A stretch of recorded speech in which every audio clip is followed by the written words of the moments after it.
Hej, jeg hedder Ane Boa. Jeg har undervist i WordPress i en del år efterhånden, og har brugt WordPress selv til at lave rigtig mange forskellige hjemmesider i mange år. WordPress egner sig rigtig godt til at være søgemaskineoptimeret, og det er en rigtig nem måde at komme hurtigt i gang med en hjemmeside på. Vi starter med noget jeg har kaldt light-udgaven, som er sådan en hurtig online ting, hvor vi lige kan snuse rundt i menuerne og få de vigtigste hurtige menuer gennemgået. Sådan så man hurtigt kan finde ud af, hvordan man udgiver sider og indlæg og lægger billeder på osv. Efterhånden så skal vi over og lave WordPress på vores eget webhotel med en rigtig installation af det, og det gennemgår jeg også på kurset. Og det gør jeg på dansk.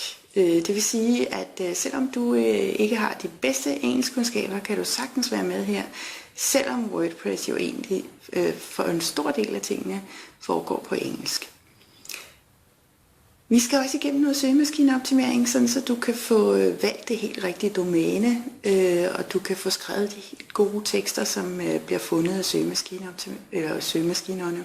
Der er rigtig mange ting på kurset, og jeg glæder mig rigtig meget til at komme i gang med det og vise dig, hvordan du kommer videre på egen hånd. Når kurset er slut, så er du helt i stand til at klare tingene selv, og du ved, hvor du kan finde hjælp. Du ved, hvordan du udvider din hjemmeside, stort set i det uendelige.